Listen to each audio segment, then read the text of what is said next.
कक्षा 9वीं के लिए और कक्षा 10वीं के लिए, 11वीं 12वीं हर साल के लिए मोस्ट इंपॉर्टेंट एप्लीकेशन, 9वीं क्लास के लिए भी महा आईएमपी और 10वीं क्लास के लिए भी महा आईएमपी पेपर में आती है। और एप्लीकेशन लिखने का पैटर्न, एप्लीकेशन लिखने का नया पैटर्न क्या है, आपको किस पैटर्न पर आवेदन पत्र लिखा जाता है वो यहाँ पर आप देखोगे। आवेदन पत्र जो होता है, आपकी जो एप्लीकेशन होती है हमेशा नए पेज से लिखी जाती है। कहाँ से लिखी जाती है? नए पेज से लिखी जाती है। नए पेज से लिखी जाती है और उसका एक फॉर्मेट होता है। यदि आपने पूरी याद करके चले तो गए, लेकिन यदि आपने सही फॉर्मेट से यदि आपने आवेदन पत्र नहीं लिखा तो आपके नंबर कट जाएंगे। इसके साथ साथ अंग्रेजी में फुल स्टॉप, कोमा, है ना, उसके बाद कैपिटल लेटर कहाँ लगाना है कहाँ नहीं लगाना है, इन सब के ऊपर भी नंबर बटे होते हैं। तो आपको सही फॉर्मेट क्या है, सही फॉर्मेट से आप कैसे लिखोगे, मैं यहाँ पर आपको ये बता रहा है। देखो फुल फी, समझो ना, बोलो मत, है ना। देखो फुल फी कंसेशन, है ना, क्या बोला मैंने यहाँ पर? फुल फी कंसेशन। फुल यानी कि पूरी, फी यानी कि फीस, जो फीस होती है। कंसेशन का मतलब होता है माफ़ी, ये जुड़ा हुआ है CON, है ना, कंसेशन ऐसा लिखा हुआ है, वो थोड़ा दूर दूर हो गया। फुल फी कंसेशन यानी कि पूरी तरीके से जो फीस माफ़ी होती है, फीस माफ़ी के लिए यहाँ पर आपको आवेदन पत्र यहाँ पर आप दे रहे हो। या फिर स्कॉलरशिप के लिए, स्कॉलरशिप का मतलब जो होता है कि हम अपनी पढ़ाई नहीं कर पा रहे हैं, खुद का खर्चा नहीं उठा पा रहे हैं, तो जो स्कूल विभाग है, जो स्कूल प्रशासन है, वो यहाँ पर आपको फीस, मतलब कि आपको पैसा देगा ताकि आप पढ़ सको। स्कॉलरशिप के लिए, फुल फी कंसेशन के लिए आवेदन पत्र मोस्ट इंपॉर्टेंट है। 10, 2010, 13, 15, 17 हर साल पूछा जाता है। हो सकता है कि इस साल भी जाए। वार्षिक परीक्षा के लिए भी इंपॉर्टेंट है, अर्धवार्षिक, तिमाही, छमाही, सबके लिए क्या इंपॉर्टेंट है। आवेदन पत्र पेपर में क्वेश्चन पूरा आएगा। देखो पेपर में अगर एक और चीज विशेष, अगर पेपर में यहाँ पर स्कूल का नाम लिखा आता है, कोई भी स्कूल का नाम लिखा आता है, तो पेपर में जो स्कूल का नाम लिखा रहेगा वही स्कूल का नाम तुमको यहाँ पर लिखना है। यहाँ पर लिखेगा यू आर राजेश, तो तुमको यहाँ पर तुम्हारा नाम यू आर ओबीडेंटली राजेश लिखना पड़ेगा। क्लियर? तुमको अगर पेपर में क्वेश्चन आया, पेपर में आया, तुमको तुम्हारे स्कूल का नाम दिया रहेगा, जो स्कूल का नाम दिया रहेगा, स्कूल का जो नाम दिया रहेगा वही नाम यहाँ पर आपको लिखना है। क्या बोला मैंने? वही नाम लिखना है जो कि आप लोग को यहाँ पर दिया होगा। क्लियर? वही नाम यहाँ पर आपको लिखना है। समझ में आ रहा है? जो नाम आपको यहाँ पर दिया रहेगा। क्लियर? स्कॉलरशिप के लिए आए तब भी यही वाली लिखना है, फुल फी कंसेशन के लिए आए तब भी यहाँ पर आपको यही वाली लिखना है। अब देखो लिखने का तरीका, नए पेज से लिखना है। ये बिल्कुल सीध में आना चाहिए, ये हल्का सा थोड़ा आगे पीछे हो गया है। सीध में, इसके नीचे ये, इसके नीचे ये, इसके नीचे ये, इसके नीचे ये बिल्कुल कैसा सीध में आना चाहिए। आ गया? इसके बाद टू, टी कैपिटल रहेगा, फिर कोमा लगाना है। द प्रिंसिपल, पी कैपिटल रहेगा और टी भी कैपिटल रहेगा, फिर कोमा लगाना है। कोमा भूल जाते कई बार बच्चे। टू द प्रिंसिपल, फिर स्कूल का नाम क्वेश्चन में दिया रहेगा तो क्वेश्चन बार लिखना है। क्वेश्चन में स्कूल का नाम नहीं दिया रहेगा तो आपका जो स्कूल है आप उसका नाम भी लिख सकते हो, है ना। ये क्या लिखो? Pandit Bishambarnath Pande higher secondary school Umreth, Naveen Kanya high school, है ना, उमरेठ लिख सकते हो। और स्कूल का नाम अगर नहीं दिया है, स्कूल का नाम नहीं दिया है तो क्या लिखना है यहाँ पर? तुमको अपने स्कूल का लिख लेना है। उसके बाद अगर उसके बाद या फिर तुम जो यदि स्कूल का नाम यहाँ पर दिया है तो जो स्कूल का नाम दिया रहेगा तुमको वही वाला स्कूल का नाम यहाँ पर लिखना है। समझ में आ रहा है? वही वाले स्कूल का नाम लिखना है ना। क्लियर है? वही वाले स्कूल का नाम लिखना है ना। अब देखो, अब यहाँ पर अगला आता है आपका सब्जेक्ट। सब्जेक्ट का मतलब यहाँ पर आपका ये होता है कि विषय, किस विषय पर आवेदन पत्र लिखा जा रहा है। अगर आपको क्वेश्चन आ गया 3 डे स्लिप छुट्टी के लिए लिखिए, तो विषय में हम डालेंगे छुट्टी के लिए आवेदन पत्र। आपको यहाँ पर आ गया चरित्र प्रमाण पत्र, कैरेक्टर सर्टिफिकेट, तो यहाँ पर आपको कैरेक्टर सर्टिफिकेट का लिखना पड़ेगा।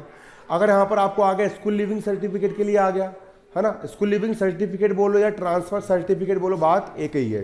तो यहाँ पर आप स्कूल लिविंग सर्टिफिकेट के लिए यहाँ पर आप लिखोगे। क्लियर है? कॉन्सेप्ट समझना है, मेन कॉन्सेप्ट। यहाँ पर कॉन्सेप्ट क्या वहाँ पर आपका बन के आता है। अब अपन यहाँ पर क्या पढ़ रहे हैं? फुल फी कंसेशन, मतलब कि फीस माफी के लिए, स्कॉलरशिप के लिए अपन आवेदन पत्र पढ़ रहे हैं। तो यहाँ पर हम लिखेंगे सब्जेक्ट एन एप्लीकेशन।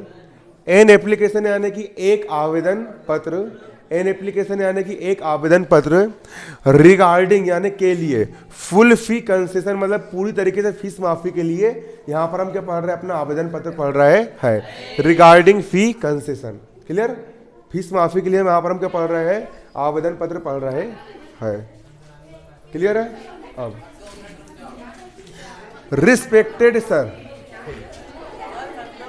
क्या बोला मैंने यहाँ पे, रिस्पेक्टेड सर। 10वीं आप लोग काम हो गया है, लिखिए इसको, लिख लिए ना।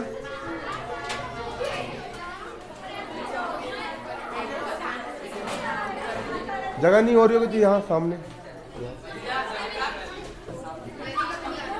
हल्ला नहीं, शांति से देखो। रिगार्डिंग का मतलब होता है के लिए, किसके लिए, फी कंसेशन। फी यानी फी और कंसेशन मतलब माफी, फीस माफी के लिए, किसके लिए, फीस माफी के लिए आवेदन पत्र। अब अगला यहाँ पर आपका आएगा respected sir.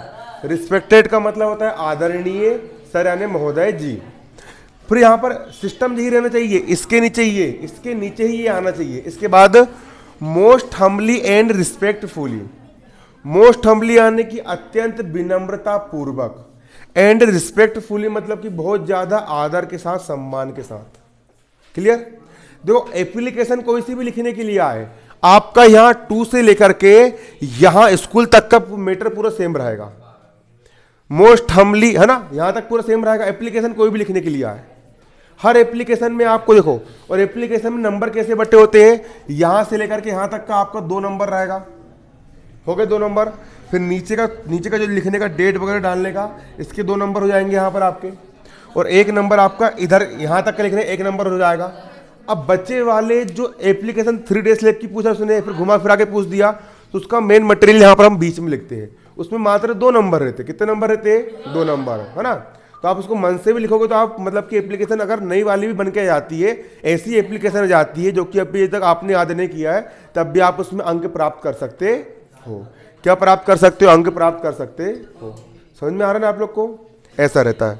Most humbly and respectfully मतलब इतना याद ही करना है, मोस्ट हम्बली एंड रिस्पेक्टफुली, विनम्रता पूर्वक निवेदन है कि आई वेग टू से दैट। ये हर एप्लीकेशन में आएगा, है ना, हर एप्लीकेशन में। आई वेग टू से दैट मतलब कि मैं कहना चाहता हूं कि, आई वेग टू से दैट मतलब कि मैं कहना चाहता हूं कि।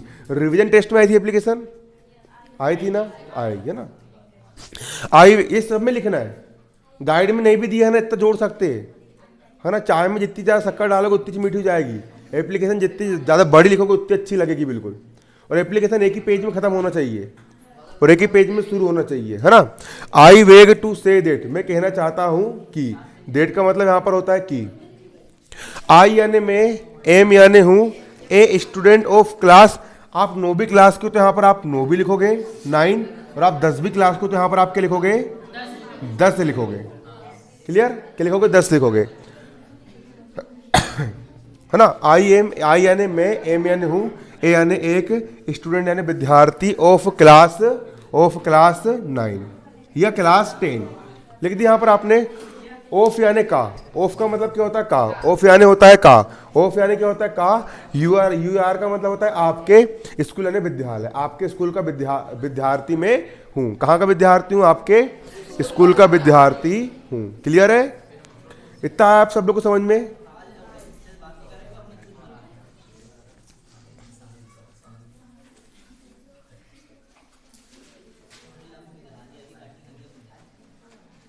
आपके स्कूल का विद्यार्थी हूं, बन जाएगा इतना।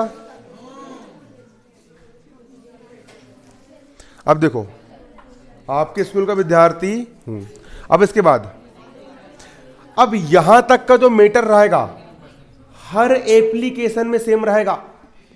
ये 2 से लेकर के यहां तक का जो मैटर है, इस पे 2 से 3 नंबर डिपेंड करते हैं। हर एप्लीकेशन में सेम, कोई भी एप्लीकेशन याद आ जाए आपको, जो आपने याद करके नहीं गए वो भी आ गई ना, उसमें यहां पर आपको इतना लिख देना, बस सब्जेक्ट चेंज होगा।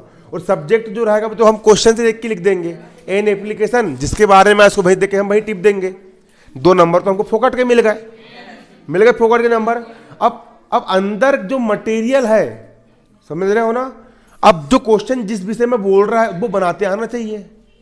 हिंदी में आ गई तो हिंदी में भी आप इस प्रकार लिख सकते हो जो मैं बोल रहा हूँ, है ना। सेवा में श्रीमान स्कूल का नाम, अभी अंग्रेजी समझ लो पहले, है ना। देखो अब इसके बाद सिंपल, यहां पर आपको एप्लीकेशन वाले ने अगर बोला डायरेक्ट कि हम किस विषय पे लिख रहे हैं, फुल फी कंसेशन, फीस माफी के लिए आवेदन पत्र लिख रहे हैं हम। किसके लिए लिख रहे हैं? तो फीस माफी के लिए कहानी बनाना पड़ता है। क्या था? विनम्र निवेदन है कि मेरे पिताजी मजदूर है ना, है ना। मेरे पिताजी क्या है? मजदूर है। और रियल में होते हैं जो बच्चे लोग, मतलब कि बहुत गरीब फैमिलीज होते हैं, है ना, उनको फीस माफी करना पड़ता है ना। मेरे पिताजी क्या है? मजदूर है। मेरे पिताजी मजदूर है। हाँ, घर में इतनी भी कमाई नहीं हो पाती है कि घर का गुजारा चल सके, घर का गुजारा चल सके, और इस कारण हमारा गुजारा नहीं चल पाता है। घर की जो मूलभूत आवश्यकता होती है, रोटी कपड़ा मकान, उसी में पूरा का पूरा पैसा चला जाता है। इसीलिए मेरे पिताजी स्कूल की जो फीस है और स्कूल और जो कोचिंग की जो फीस है, स्कूल कोचिंग जहाँ की भी है ना, वो देने में असमर्थ है। और मैं पढ़ाई में बहुत मन लगा करके मैं पढ़ाई करता हूँ, पढ़ाई करती हूँ, है ना। आपकी कोचिंग का या फिर आपके स्कूल का मैं बहुत ही होनहार छात्र हूँ, है ना। लिख देंगे यहाँ पर आप, है ना, छात्र हूँ, है ना। और मेरे पिताजी जो है मतलब कि देने के रूप से मतलब कि गुजारा नहीं कर पा रहे, आर्थिक स्थिति बहुत कमज़ोर है। यदि आप हमारी हेल्प नहीं करोगे, तो मेरी पढ़ाई बीच में छूट सकती है। इसलिए महोदय जी कृपया करके मुझे फीस माफ़ी करने की कृपा करें, है ना कि नहीं। इस प्रकार से यहाँ पर आप एप्लीकेशन लिख सकते हो। हिंदी में लिख दिए, अब इसी को हम अंग्रेजी में लिखेंगे। देखो, माय फादर यानी मेरे फादर यानी पिताजी, मेरे पिताजी इज यानी है ए लोअर यानी कि निचली श्रेणी के, कौन श्रेणी के? निचली श्रेणी के लोअर डिवीजन क्लर्क। क्लर्क का मतलब तो क्लर्क होते हैं ना, क्लर्क है ना। निचली श्रेणी के क्या है? वो क्लर्क है, लोअर डिवीजन क्लर्क है। निचली श्रेणी के क्या है? क्लर्क है। कौन? मेरे पिताजी।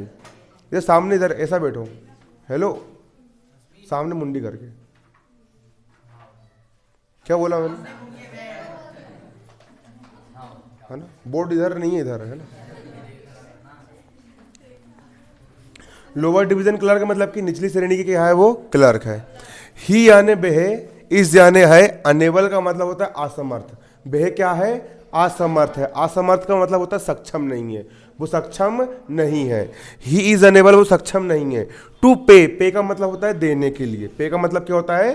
देने के लिए, देने के लिए। The pay the tuition fee, tuition fee मतलब कोचिंग की fees of the school, school या फिर स्कूल फी भी आप लिख सकते हो। क्लियर।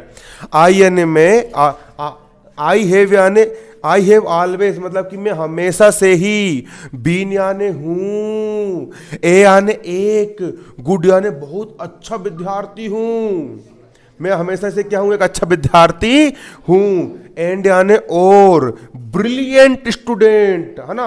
और मैं होनहार छात्र हूं आपके स्कूल का, मैं आपके स्कूल का, आपकी कोचिंग का नाम रोशन कर सकता हूं, है ना, ब्रिलियंट स्टूडेंट, है ना। और ब्रिलियंट स्टूडेंट हूं। आई यानी मैं, स्टडी का सेकंड फॉर्म स्टूड होता है ना। आई स्टडूड, है ना, आई स्टूड, है ना।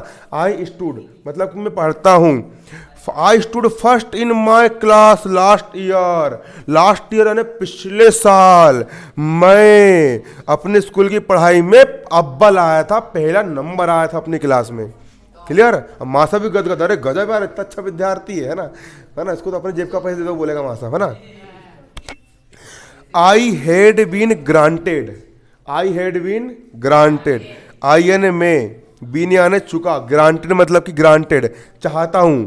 फुल फी कंसेशन, पूरी तरीके से फीस माफी में चाहता हूं। एंड यानी और, ए यानी एक, स्कॉलरशिप, और ऊपर से स्कॉलरशिप भी चाहता हूं कि आप मुझे पैसा दो ताकि मैं कापी किताब खरीद लूं, है ना, स्कॉलरशिप। लास्ट ईयर, है ना, लास्ट ईयर जैसे मुझे पिछले साल मिली थी। सो यानी कि इसीलिए, आई यानी मैं, रिक्वेस्ट यानी प्रार्थना करता हूं, यू यानी आपसे, काइंडली यानी कृपया, टू कंटिन्यू, कंटिन्यू यानी निरंतर, माय फ्रीशिप मतलब कि मेरी, है ना, फ्री की पढ़ाई, एंड स्कॉलरशिप मतलब कि और स्कॉलरशिप को बरकरार रखिए। फिर इसके नीचे लिखना, पैटर्न चेंज हो गया, इसके नीचे है ना, यू आर ओबीडेंटली, आपका आज्ञाकारी शिष्य। यहाँ पर अपना जो, यहाँ पर अगर निधि वर्मा नाम दिया रहेगा तो यहाँ पर निधि वर्मा लिखना है, यहाँ पर जो नाम दिया रहेगा वो नाम लिखना है, और कोई नाम नहीं दिया रहेगा तो XYZ लिखना, अपना नाम मत लिखना, अपना नाम मत लिखना। अपना नाम इसलिए लिखना क्योंकि ये नियम के खिलाफ है। नियम के खिलाफ क्यों है? क्योंकि मास्टर को पता नहीं चलना चाहिए कॉपी किसकी चेक हो रही है। इसलिए बोर्ड परीक्षा के नियम रहते हैं, आपकी जो परीक्षाओं के नियम रहते हैं, आप अपना नाम नहीं लिख सकते। इस प्रकार से यहाँ पर आपने आवेदन पत्र लिख दिए, ये हो गया। क्लियर है?